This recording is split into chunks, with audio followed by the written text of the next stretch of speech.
what it is that you do and how you help women, and also how you came to get into this particular niche of sexual health for women. My goals is to change the landscape for women as it pertains to women's sexual health. We love sex, but we don't want to talk about it.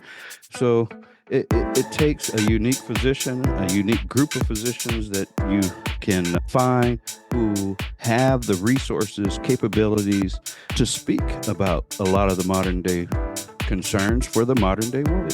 It allows us just to live. And so there's more to intimacy than procreation. And that's what a cosmetic gynecologist is all about. That's what I'm in love with, and that's kind of what I do.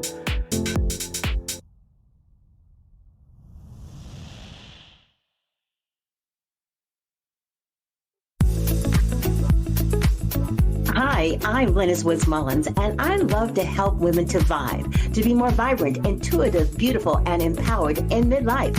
So come on, let's vibe.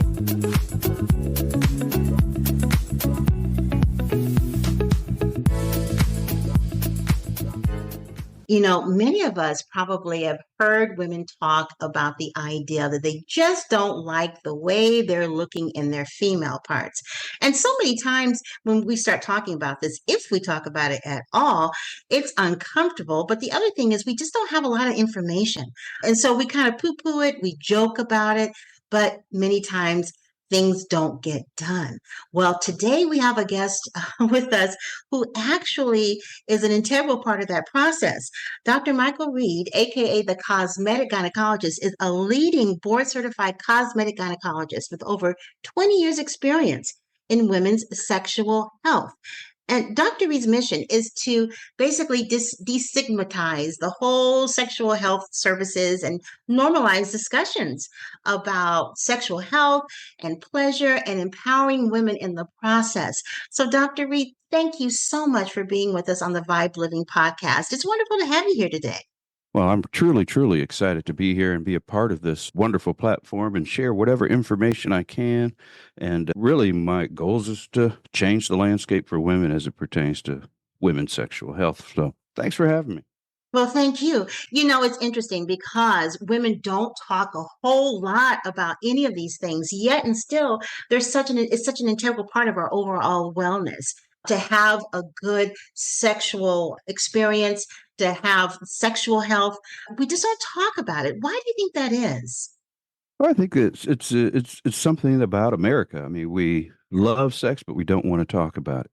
But also, like when it comes to just caring for women and being physicians, you have to remember are people too. And you'll find that the statistics show that 65% of women would prefer it if the physician would bring it up. But unfortunately, 65% of people in general, including physicians, have a difficult time bringing the subject up. So it takes a unique physician, a unique group of physicians that you can find who have the resources, capabilities to speak about a lot of the modern day concerns for the modern day woman. Hello? You say modern day woman, and I'm not even sure what that is now because so much has changed. And given what's going on in terms of women's rights and having the opportunity to make decisions based upon what's going on with their bodies, I'm just wondering if the current climate makes it more prohibitive to even talk about this kind of thing. But let's first talk about what it is that you do and how you help women, and also how you came to get into this particular niche of sexual health for women.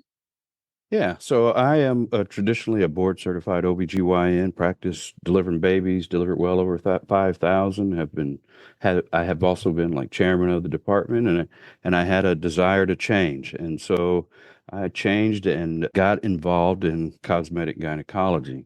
All cosmetic gynecology really is a term for laypersons to understand that this is a physician who's done extra training, has a particular interest, and wants to move the landscape for women when it comes to women's sexual health.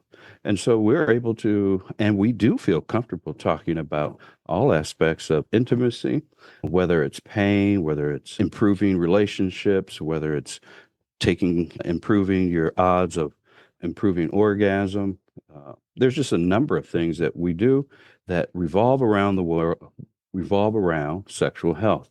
And I believe this to be very important because when we are able to have a fulfilling, intimate relationship with someone that we deeply care about, it helps us in so many ways. It also frees our mind to be creative. It allows us just to live. And so there's more to intimacy than procreation. And that's what a cosmetic gynecologist is all about. That's what I'm in love with, and that's kind of what I do. Now, what exactly can we do? We could do a number of things. If you look at the vulva from outside in, from the outside, we can do things like clitoral unhooding. This is something that affects women who suffer from diseases like lichen sclerosis, or genital urinary syndrome with menopause, where in fact that the clitoral hood actually fuses and doesn't allow the glands to be exposed for pleasure. And so that's something that we can do is clitoral unhooding and helping the women with these debilitating diseases. We can help with the labia majora. If I'm talking too much, you can interrupt any time. I'll go on and on about No, this. no, no. I'm listening. In fact, I was thinking we were talking about the unhooding and all of that. I wanted to ask you about that. Sure, go right Women, ahead. some of them have lived with these kinds of things for a long, long time and Mhm. haven't mentioned anything to anyone about it. What advice can you give to women about beginning to have that conversation with their gynecologist? How can they bring it up? How can they address it? Yeah, that's why I'm talking about when I say the modern day woman. The modern day woman is no longer accepting no or I don't know as the answer. The modern day woman is now sharing their experiences with other women. The modern day woman is now experiencing and sharing their experiences with their daughters and looking for ways to improve the longevity of their vulva, vagina, and their sexual intimacy. Um, And so yeah. that's interesting because I think a lot of women don't even realize that they have a choice in that. That's why conversations like these are so important. What are some of the kinds of cosmetic surgeries that you have done for women? What are some of the kinds of cases that you've had? Yeah, so if we look at the vulva, looking on the outside, labia majora, the labia majora sometimes will sag and be unsightly to the patient and cause bulging. So we can do kind of a facelift to the labia majora and tighten that skin. Sometimes the labia minora, the smaller inner lips, sometimes are in the way and precludes the freedom to wear and do as the patient would like to do, meaning she might want to wear certain outfits or intimate apparel. She may want to be, or she may be a triathlete and needs to bike, swim, and run, and the labia are in the way and chafe and cause discomfort. So, really, contouring the labia really allows a woman to be more free in her terms or in her eyes. Another thing that we often do sometimes is perineoplasty, where sometimes after obstetrical trauma, things just don't look the way they used to before having babies. And you want things to kind of look the way they did before. And so we can do a perineoplasty to kind of close things up, make things a little bit more tighter, and look and have some semblance of what your vulva may have looked like prior to having children. Just the opposite of that, we can do a reverse perineoplasty, where sometimes as we age and we don't use the vagina can be shrink and become tight and taut and not resilient and flexible like it should be. And so we can do a procedure where we're able to open the vagina and allow for access and penetration. We can also tighten the internal pelvic floor, giving the Mm. to help with the pelvic floor so that she can help with bowel movements. We can take care of hernias. We can tighten the vagina to their liking so that they have greater friction. I mean, when it comes to pleasure for a woman, it's directly correlated to the amount of friction generated. So if we can decrease the internal diameter of your vagina, then we Mhm. can increase the friction. And so we can increase pleasure. So those are just some of the things that we can do. There's a whole host of non invasive things that we can do, as well as biologics that we can do, like Whoa. mesenchymal stem cells. We can do Yes. PRP. I mean, this is a field that needs to be housed in a discipline of medicine. And that's another goal of mine is to make that happen so that there's official training for physicians to have this done and be Well, it's experts. interesting. That was the next question I was going to ask you. How many of there are you cosmetic gynecologists? Because my next question was if for someone, because this podcast, of course, goes all over the world, how do they go about finding someone that has this expertise? What kind of certifications or what kinds of questions do they need to be looking for or asking?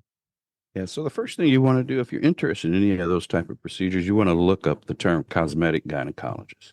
So a cosmetic gynecologist is a board certified OB-GYN who hears the voices, hears the questions of the modern day woman and has gone out to get further education to be able to provide those services.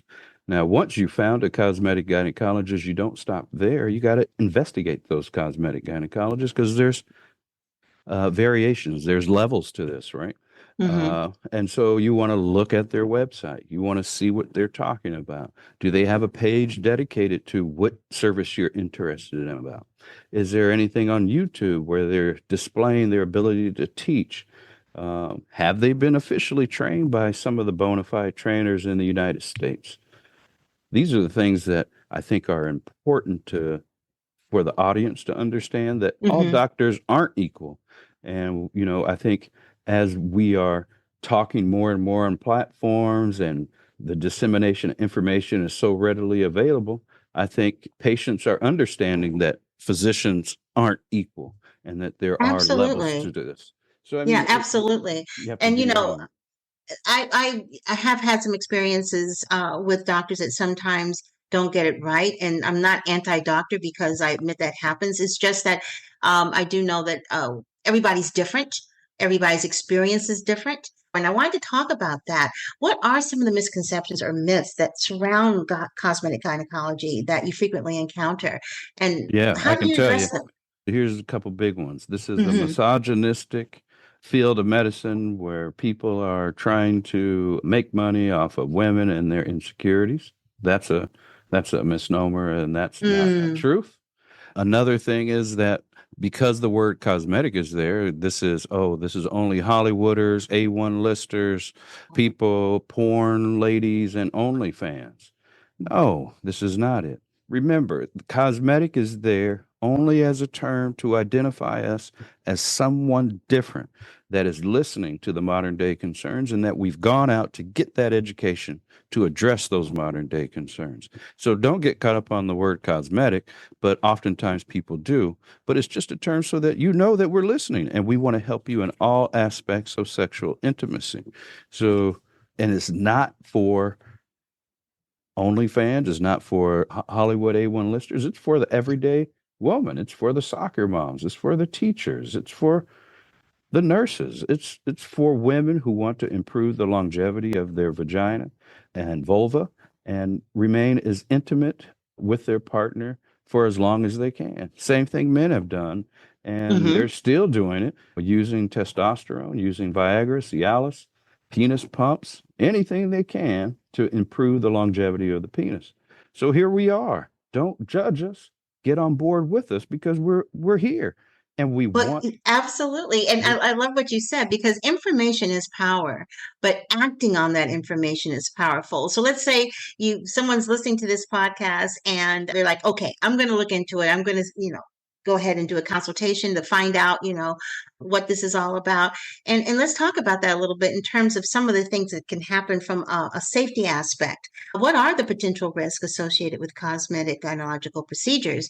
And how do you ensure the overall well-being of the patient as they're going through that process? Okay, so this is a great question because it kind of piggybacks on what we've been kind of talking about is doing your due diligence. So I think with cosmetic gynecology, because it's not housed as of yet, you have to do some information. You have to do some research, not only research into the physician, but research into what it is that you want to accomplish. Or it doesn't necessarily have to be research. You have to be specific as to what you want to accomplish because there's so many things. It could be, hey, every time I'm having intercourse, I'm splitting on the backside and I'm dry. Well, you got to be able to say, hey, I want to improve moisture. That's what I'm coming in for. Or, I I'm not feeling my husband the way that I like to. I just don't feel him. I can't grip and pull him in the way that I want and that I was able to in the past. I want some help with that. So I think what you have to be able to do to maximize your visit with a cosmetic gynecologist is to have an understanding of what it is that you want to accomplish.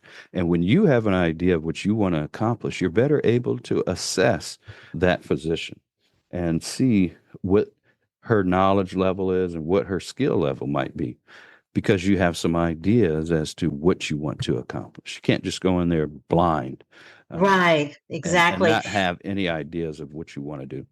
I always tell people all the time, my clients and the folks that listen to this podcast, that gone are the days where you go to your doctor and you just lie on the table and say, "Okay, tell me what's wrong with me." Absolutely. Instead, you need to go in there with a pad and pencil with the things you've observed and the things you're concerned about, and then also to be able to take notes on the things that they tell you so you can make informed decisions. One thing I want patients to do, and if Yes. there's any physicians that are listening, I would want them to do the same. And that is doing an exam with a handheld mirror. Where Mm. else in medicine do you have to just take the word of the physician? She tells you, oh, you have this, this, and this. You got a polyp coming out of your cervix. This is why you're bleeding. And you go, okay. And you just say, okay. And you believe it. Well, I'm saying now is time to get a handheld mirror out. Every patient that I examine gets a handheld mirror. They're able to see what's going on and see what I'm seeing, which makes a tremendous difference in understanding what it is that you're treating, why you're taking the medications that you're taking, and why you need to take them the way they need to take them, because now they see it. So the second thing is for the patient. If you are with a physician who doesn't have a handheld mirror, you do have a phone. Ask them to snap a picture of what it is that they're describing to you and what Hmm. the Hmm. problem may be, and have them take a picture. And it even suggests that it would be nice to have a handheld mirror.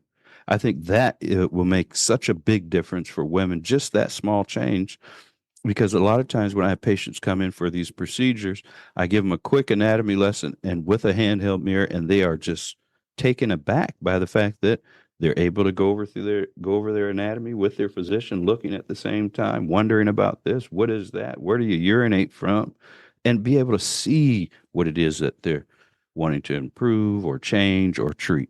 So that would be my little tip. We're talking about something that is an important everyday function in our lives. And it's also a part of the body where human life exits.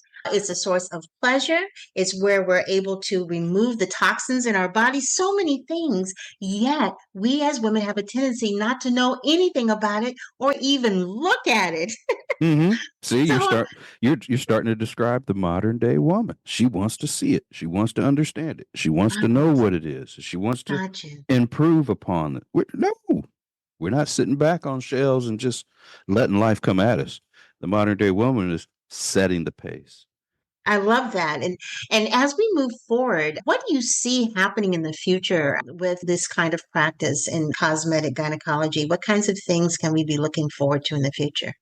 Well, I think within a decade, this will be housed within a discipline of medicine. I think that there will be a residency program where OB-GYNs can actually be trained how to talk to patients about sexual health. They'll be trained on how to examine patients for sexual wellness because there's a difference. There'll be a place where where physicians will know that they can send their patients. It will be just like reproductive endocrinology. There's a doctor to help you get pregnant. There's going to be a doctor that helps you with your sexual intimacy, and that's the cosmetic gynecologist. And this will happen also in the United States. I'm actually trying to make that happen in the United States. My colleague and I, Carolyn DeLucia, we started an Institute of Restorative and Cosmetic Gynecology where we train other physicians on these exact topics that we're talking about. We Mm. train them both on non invasive and surgical treatment options. We even include cadavers so that the physicians can practice on a unlive human before they practice on a live human. And so I think that this is the first steps to changing the landscape for women, and we're on our way to doing it. And that's what I think will happen in soon order. That is so important that this is happening and that we're talking about this. This is a really important conversation because it doesn't happen enough.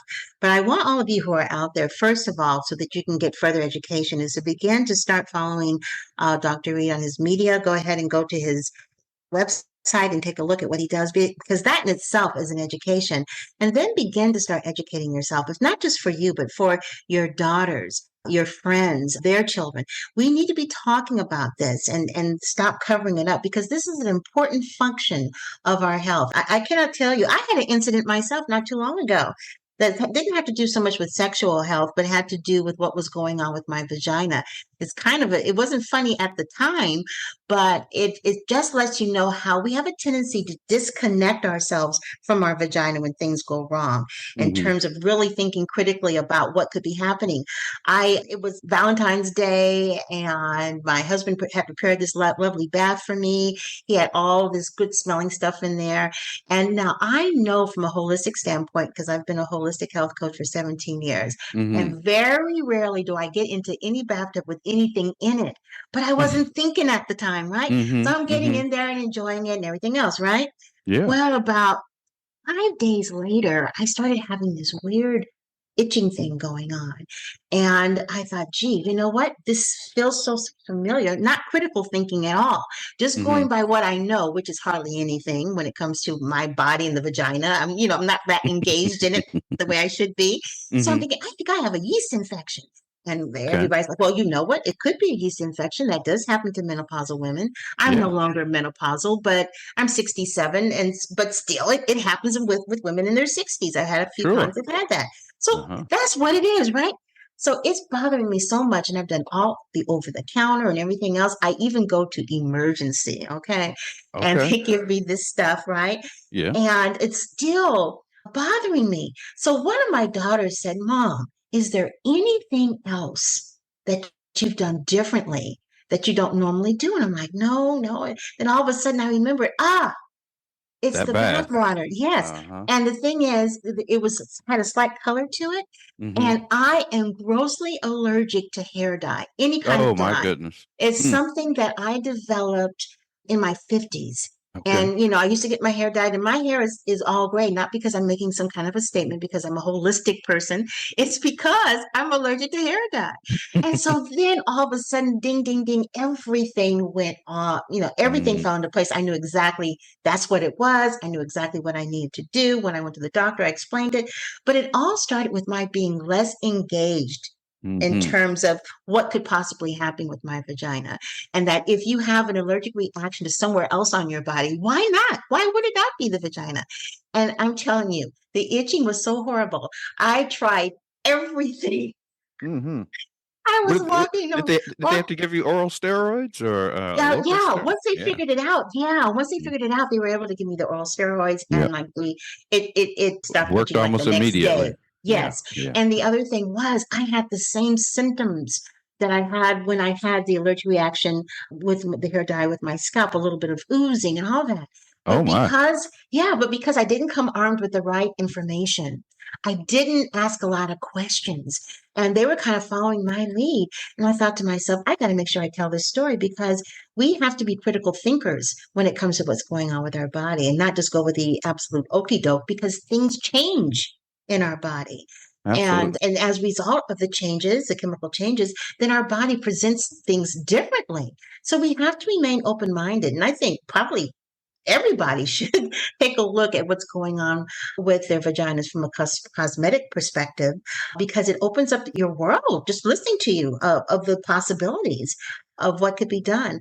Yeah. When you are thinking about this and the fact that cosmetic gynecology is going to be becoming even more prevalent, what kinds of advice can you give women in terms of things that they should be looking for that would benefit maybe from cosmetic gynecology? Like you mean like symptoms that they would benefit Not from or what necessarily symptoms, what but what do you just when it comes to their sexual health, women don't always question certain things that are going on because they just think, oh, well, that's just the way it is because I'm getting older.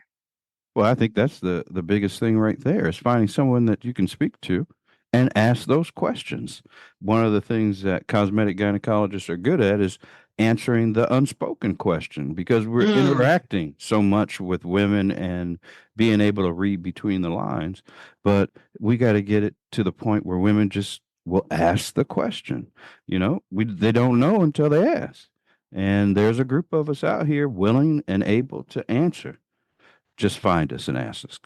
Ask us. That's what I would say is ask the questions that you want to get educated on and leave Dr. Google out of it as much as you can, but can also be a source, a resource. yeah, it could be a start, but it's not the end. It could be the start Right. of the journey, but it's not the end at all. Dr. Reed, thank you so much for being on the Vibe Living podcast. It's been wonderful having you here today. Oh, well, thank you so much for having me. It was a pleasure and honor, and I just love the opportunity to speak about women's sexual health. And I hope, not hope, I know sooner than later the landscape will change for women. Absolutely. And again, for those of you who want to find out more about cosmetic gynecology and Dr. Reed and what it is that he does, his website is there as well as his social media. Get engaged, ladies. Get involved in what's going on with your body. Don't do as I did. Do as I say. Because I definitely wasn't engaged. I was like going down a whole nother rabbit hole. And the answer was right there if I had been a little bit more open and more of a critical thinker. Our Yeah. bodies are rare and very important to us. And we, as far as I know, we only go around this sun one time in terms of being here on this earth, being in this particular life, in this particular body. So it's important for us to keep moving forward and getting the information that we need to be able to vibe, to have more vibrant, intuitive, and beautiful and empowered midlives. Thanks so much for joining the Vibe Living podcast and have a fantastic day. And don't forget to vibe, everybody. Bye bye.